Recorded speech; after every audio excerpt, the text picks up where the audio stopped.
हरि ओम। अतुलितबलधामं हैमशैलाभदेहं दनुजवनकृशानुं ज्ञानिनामग्रगण्यं सकलगुणनिधानं वानराणामधीशं रघुपतिवरदूतं वातजातं नमामि। दुर्गे दुर्गार्ति हे देवी सर्वदुर्गार्तिनाशिनी त्राहि मां सर्वदुर्गेषु दुर्गे हम शरणं गतः। सर्वेषां स्वागतम। शास्त्रीय अंतिम वर्ष संस्कृत वांग में प्रथम पत्र अभिज्ञान शाकुंतलम जानी में वह विश्व साहित्य प्रसिद्धा रचना वर्तते अभिज्ञान शाकुंतलम। अत्र प्रथमांकं प्रचलति। दुष्यन्तः आश्रमे आगतवान् वर्तते। स तत्र आगत्य तः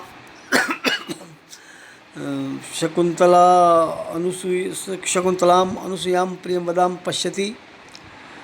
तासां सौन्दर्यं दृष्ट्वा स कथयति यत् अत्र तु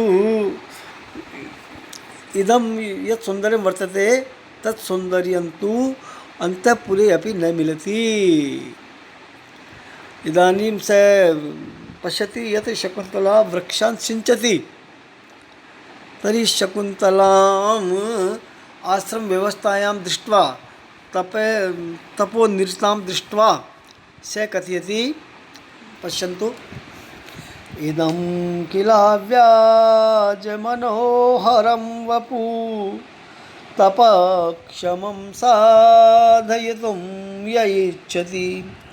ध्रुवं स नीलोत्पलपात्रधारया शमीलतां चेत्तुमृषिर्व्यवस्यति। अस्मिन् श्लोके पश्यन्तु, लेखनत्रुट्या टङ्कन दोषात् अत्र नीचे चौथी पंक्ति में चतुर्थ पंक्त्यां छेत्तुं मृषिर् सकार वर्तते, षट्कोण सकार वर्तते।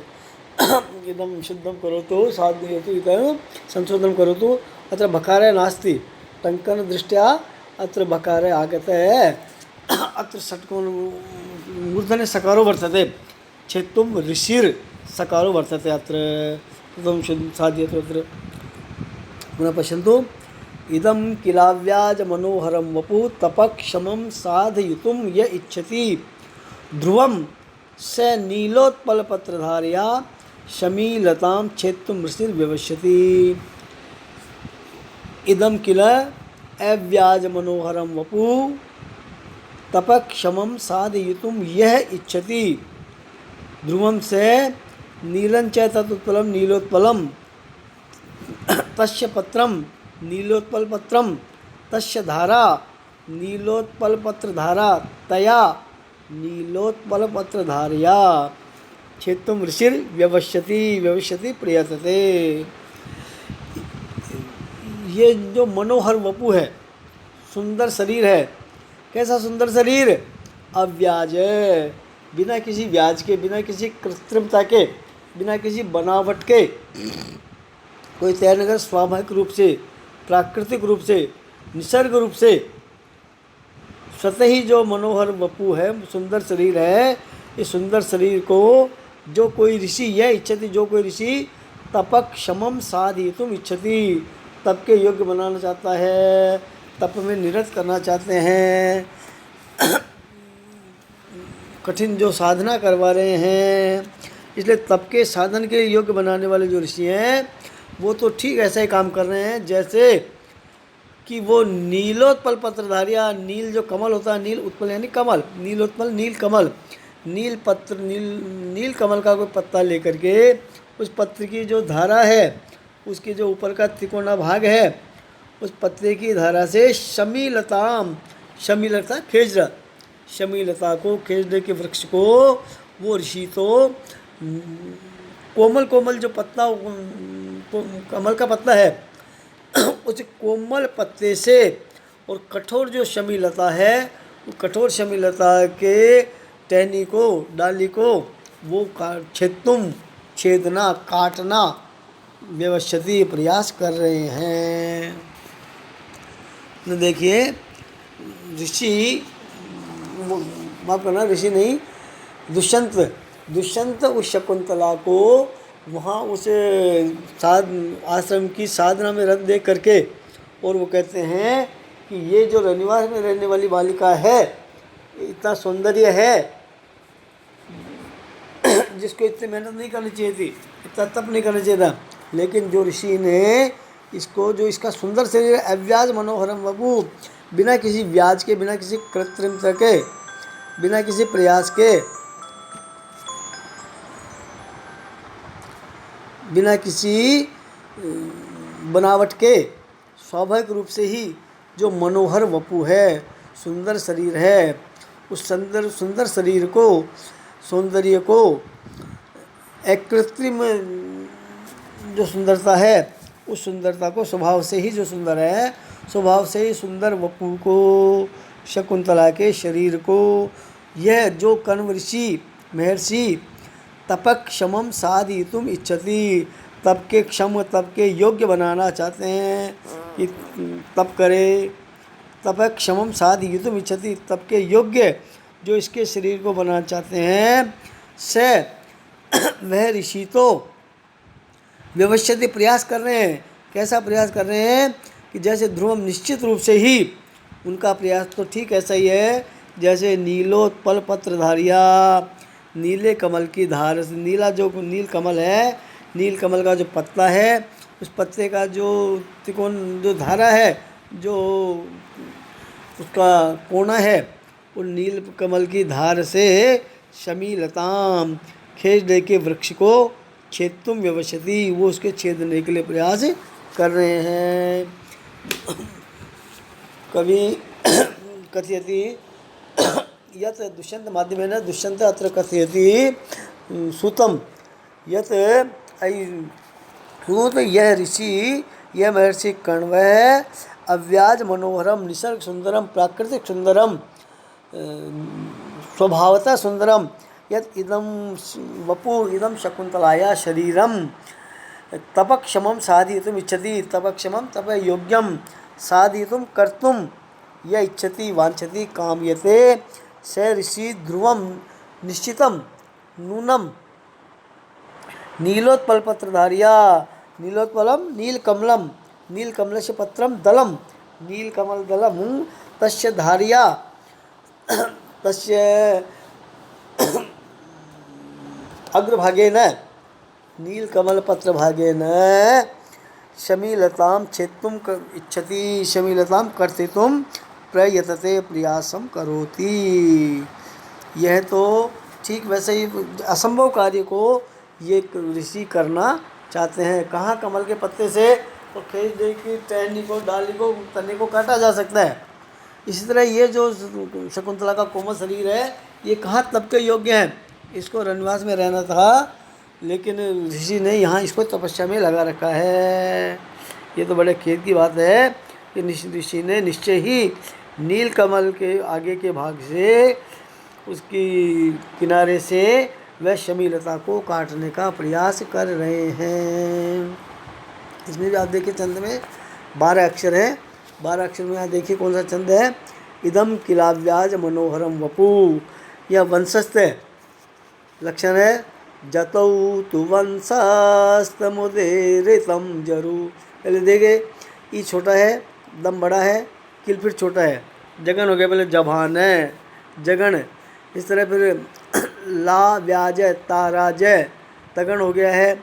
फिर मनोहरम में नो है, जय भान है, फिर जगन हो गया है। और फिर रम व पू राजभा, रगण हो गया है। जगन, तगण, फिर जगन, फिर रगण, चार गण हैं। 12 अक्षर वंशस्थ छंद है। जतौत वंशस्थ मुदेरी तम जरो से हमें छंद लिखना है। हम यहाँ व्याख्या तो लिखे, व्युत्पत्ति के लिए हम ये बता सकते हैं व्यवस्थिति, वि उपसर्ग पूर्वक, अब उपसर्ग पूर्वक शा धातु से प्रथम पुरुष का एक वचन व्यवस्थिति प्रियतते, व्यवसाय करोते।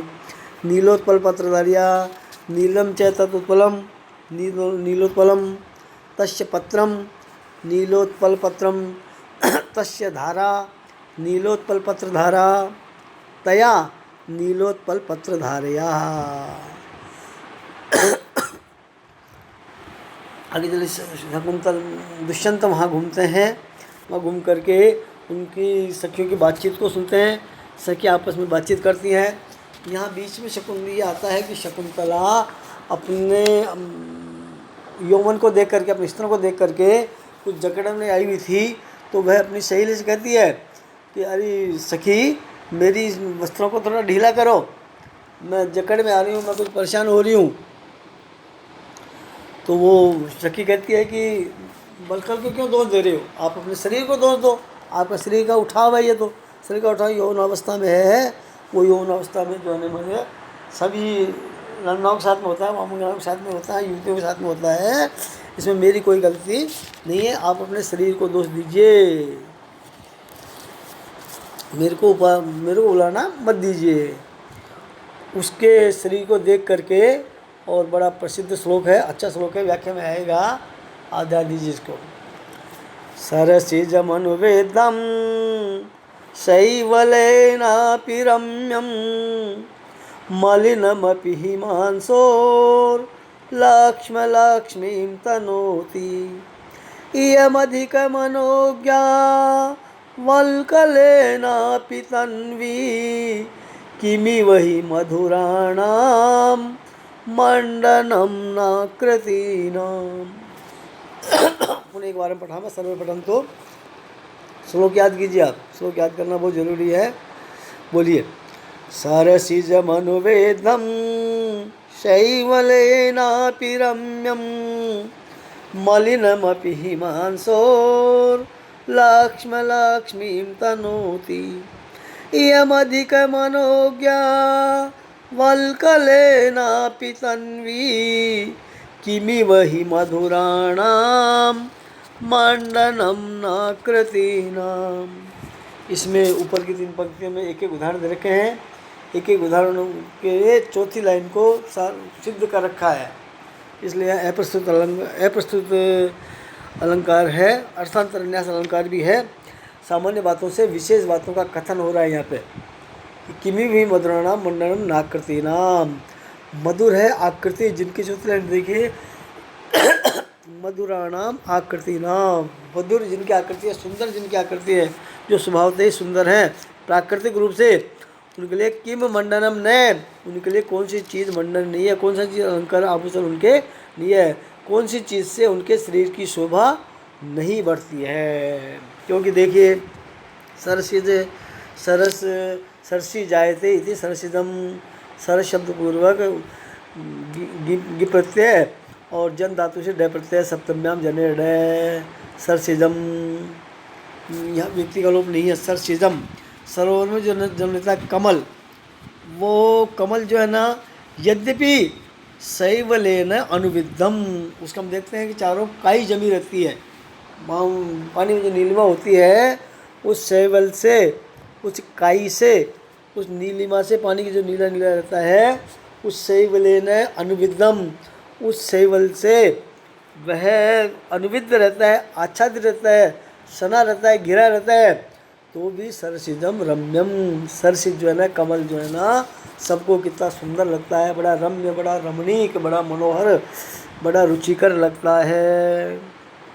एवमेव हिमांशो, हिम है अंशु जिसकी, शीतल है किरणें जिसकी, तस्य हिमांशो, शीतल किरणें वाले, शीतलता वाला चंद्रमा।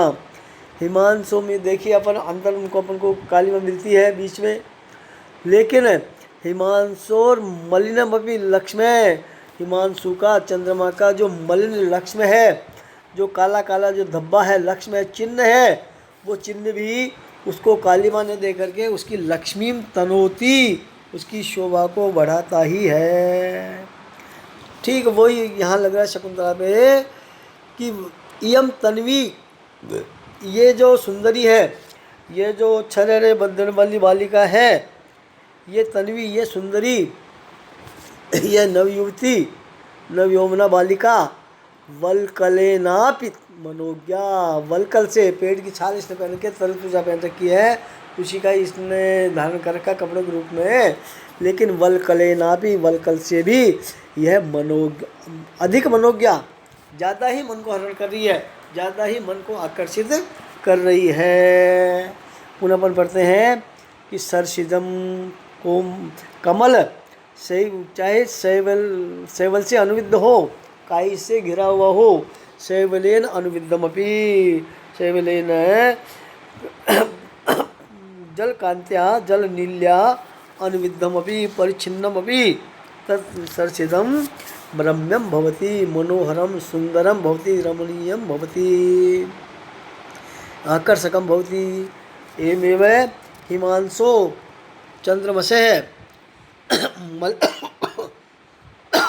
मलिनमपि, मलिनम कालिमायुक्तम अपि कृष्णवर्णम अपि लक्ष्म्या चिन्ह कलंक तस्य हिमांशो चंद्रमस्य लक्ष्मीं तनोति, लक्ष्मीं विस्तारयति वर्धयति। एवमेव वलकलेना इयं तन्वी, ऐसा बालिका, ऐसा सुंदरी, ऐसा युवती, ऐसा कृशांगी शकुंतला, वलकलेनापि वृक्ष त्वचा अपि अधिक मनोज्ञा, अधिका मनोज्ञा एव जाता अति मनोहरा वर्तते। अतः ही यतः निश्चित रूप से मधुराणाम आकृतीनाम, मधुराणि सन्ति शरीराणि येषाम, स्वभावतः ये सुंदराणि सन्ति, तेषाम आकृतीनाम, तेषाम स्वरूपाणाम, तेषाम अवयवानाम किम वस्तु मंडनम न, किम वस्तु अलंकरणम न भवति, भूषणम न भवति। अर्थात यह वस्तु प्राकृतिक रूपेण स्वभावतः मूल रूपेण निसर्ग रूपेण यद रम्यम वर्तते तस्य तु सर्वमेव मंडनम जायते। राजा दुष्यंत ने जब शकुंतला को वलकल वस्त्र को धारण किए देखा तो वह सोचने लगा कि यद्यपि वलकल वस्त्र भी सुंदरी के योग्य तो नहीं है, फिर भी इसके सौंदर्य की वृद्धि ही हो रही है। जैसे कि कमल होता है, कमल पे शिवार होता है, काई होती है, लेकिन काई होते हुए भी कमल बहुत सुशोभित अच्छा लगता है। चंद्रमा में कलंक है, लेकिन वो कलंक भी उसकी शोभा को बढ़ाता ही है, उस कलंक से चंद्रमा की शोभा कम नहीं होता। इसी तरह इस वलकल से भी चंद्रमा की शोभा कम, सुंदरता, उसका आकर्षण कम नहीं हो रहा है, वह बढ़ ही रहा है। इसमें देखिए कितने अक्षर हैं श्लोक में, 15 अक्षर हैं। सरसिजम अनुविद्धम नकार है, नकार है ननमययुतेयं मालिनी भोगिलोकैः सरसिजमनुविद्धं शैवलेनापि रम्यम। पहले भोग पे फिर लोक पे, पहले 8 पे फिर 7 पे रुके, 15 अक्षर है। मालिनी छंद है, जैसे कि आपका अतुलित बलधामम हैमशैलाभदेहम धनुजवन कृशानुम ज्ञानिनाम अग्रगण्यम सकलगुणनिधानं वानराणामधीशं रघुपतिवरदूतं वातजातं नमामि। 15 अक्षर हैं। अस्मिन् श्लोके मालिनी छंदो वर्तते। मालिनी छंदस्य लक्षणं वर्तते ननमययुतेयं मालिनी भोगिलोके। अत्र दुष्यन्तः कथयति यत्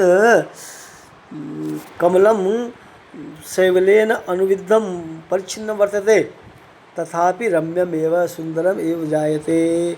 एवमेव हिमांशो चंद्रमस्य है, यद्यपि कलंक वर्तते, लक्ष्मी वर्तते, तत् लक्ष्मी अपि कलंक अपि मलिनं वर्तते, कृष्णवर्णं वर्तते, तथापि स कृष्णवर्णीय लक्ष्मी अपि तस्य चंद्रमस्य लक्ष्मीं तनोति, शोभां विस्तारयति।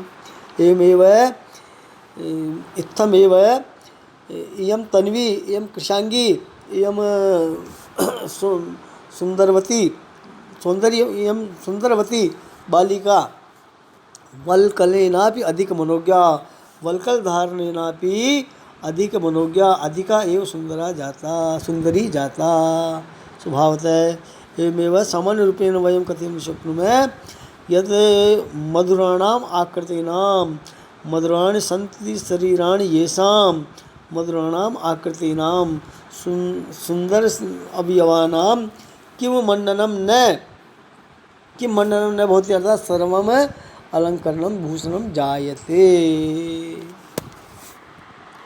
ये कह करके शकुंतला और वो सिंचन कर रही है, उनकी बातों को वह सुनता है, उनकी बातों को सुन करके और आपस में एक दूसरी बात में कहते हैं। शकुंतला माँ सींचने की जाती है, इनको देख करके प्रेमवदा उससे कहती है कि आप थोड़ी देर सहकार वृक्ष के पास में खड़े होइए। उनकी बातों को सुन करके राजा फिर अपने मन में विचार करता है कि प्रियमदा ठीक ही कह रही है, क्योंकि उसकी सुंदरता का, उसके नक्श का वर्णन है, सौंदर्य का वर्णन है। बोलिए, अधरे किशले रागे कोमल विटपानुकारिणो बाहु कुसुममिव लोभनीयम यौवन मंगेशु सन्नद्धम। इसके अधय, इसके अधरोष्ट, इसके नीचे के होष्ट कैसे हैं?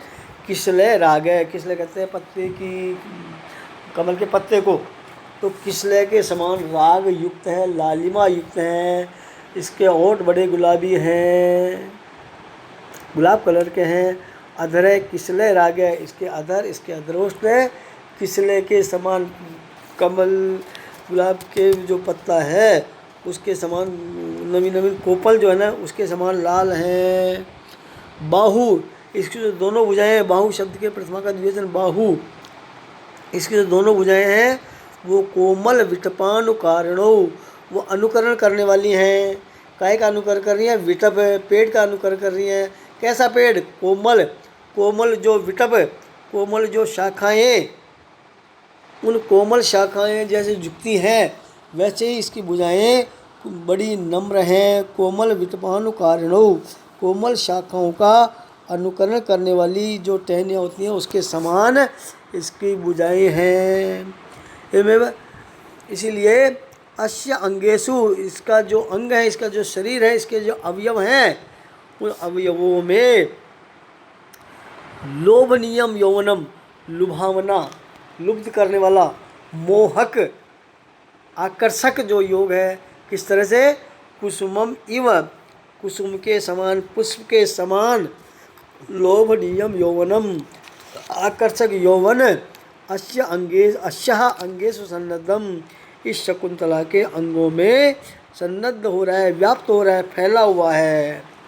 राजा कहता है, अपने मन ही मन में कहता है राजा कि प्रेमवदा शकुंतला के लिए ठीक वचन कह रही है, क्योंकि शकुंतला के जो नीचे के ओष्ठ अधरोष्ट वे तो किसले के समान, कोपलों के समान लाल हो रहे हैं। इसकी बाहु, इसकी भुजाएं भी कोमल विटपानुकारिणो, कोमल जो विटप हैं, टहनियाँ हैं, शाखाएँ हैं, उन शाखाओं के समान नम्र हैं। और शरीर के सभी अवयव जो है ना, अस्य अंगेशु, इसके सभी अवयवों में कुसुमम इव लोभनीयम यौवनम सन्नद्धम, कुसुम के समान, पुष्प के समान, लोभनीयम यौवनम, आकर्षक, मनोहर, मोहक यौवन जो है ना इसके सभी अंगों में व्याप्त हो रहा है। ये ध्वनि हो रहा है कि शकुंतला के सभी अंगों में, नक्षिक तक सभी अंगों में यौवन व्याप्त हो गया है। यहाँ भी आर्य नामक छंद है, आप इसके देखिए।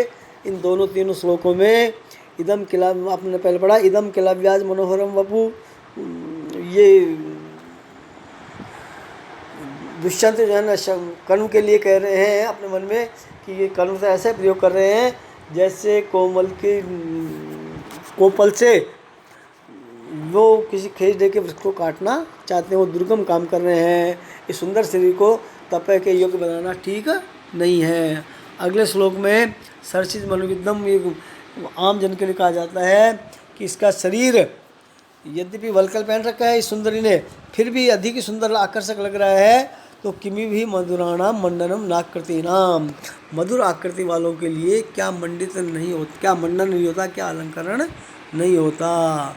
इसी तरह उसके नक्श वर्णन किया गया है कि इसकी अधर देखिए किस तरह के हैं, बड़े गुलाबी है, इसकी भुजाएं बड़ी नम्र हैं, बड़ी कोमल हैं और इसके सारे अंगों में यौवन व्याप्त हो गया है, युवावस्था आ गई है।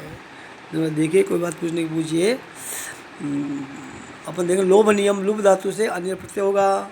लोभनीयम, सन्नद्धम सम उपसर्ग पूर्वक नए धातु से कर्तव्य प्रत्यय सन्नद्ध है। वो भी लिखे अपन श्लोक में छंद लिखना है, व्याकरण व्युत्पत्ति लिखनी है। पुनः पढ़िए। धन्यवाद।